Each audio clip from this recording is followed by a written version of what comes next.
જય શ્રી કૃષ્ણ. તો આજે આપણે બનાવીશું સુખડી.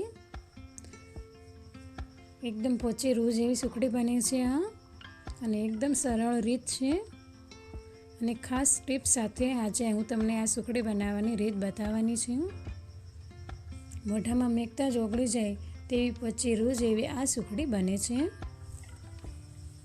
તો સુખડી બનાવવા માટે આપણે સૌથી પહેલાં તેનું મેજરમેન્ટ જોઈ લઈએ.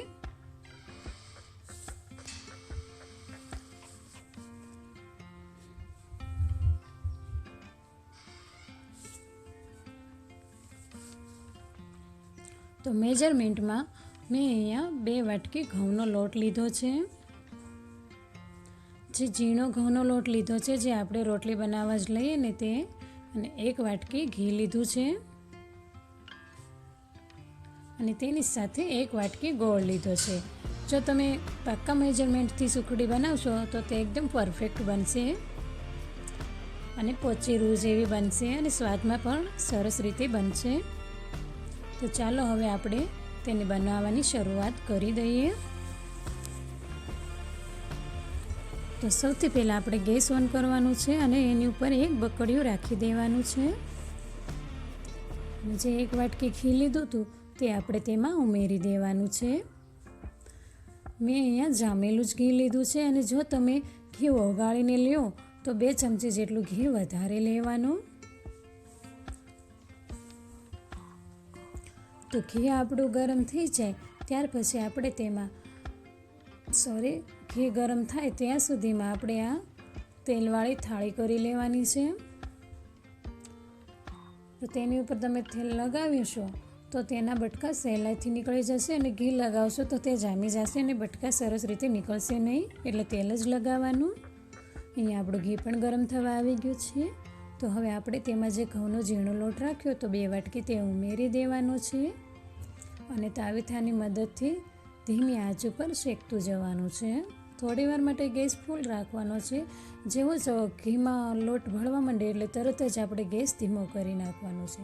જો તમે ધીમી આંચ ઉપર ઘઉંનો લોટ શેકશો તો તે સરસ રીતે શેકાઈ જશે.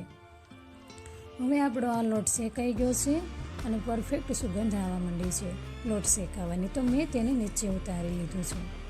નીચે ઉતારી અને આ લોટને ધીમે ધીમે હલાવતું જવાનું છે, અને સારી રીતે ઠરવા નથી દેવાનો, પણ થોડો ગરમ રહે એટલે તરત જ આપણે આ ગોળ ઉમેરી દેવાનો છે. જો ગરમ લોટમાં તમે ગોળ ઉમેરશો તો ગોળનો પાયો આવી જશે અને સુખડી તમારી કડક થઈ જશે.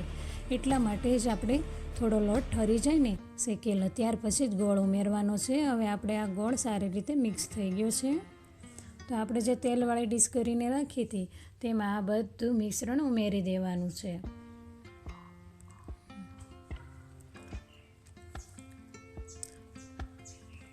અને મેં અહીંયા 1 વાટકી જે ઘીવાળી કરીને રાખી હતી ને, તાવીથા વડે અને વાટકી વડે બંનેની મદદથી આપણે આ આખી ડીશમાં આ લેયર પાથરી દેવાનું છે. જો કે સુખડી પતલી જ હોય, જો તમને જાડી ગમતી હોય તો તમે જાડું દળ રાખી શકો, અને પતલી ગમતી હોય તો પતલી રાખી શકો. એમની તો પતલી સુખડી ભાવે એટલા માટે મેં અહીંયા આખી ડીશમાં પાથરી દીધી છે સુખડીને, અને વાટકીની મદદથી સારી રીતે થપથપાવી દીધી છે. ત્યાર પછી આપણે તરત જ ચાકુ વડે તેના કટ લગાવી લેવાના છે.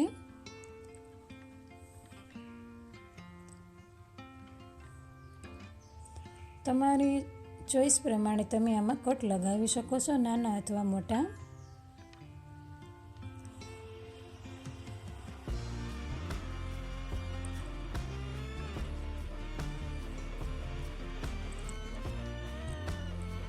આપણી સુખડી બનીને આ સરસ રીતે રેડી થઈ ગઈ છે.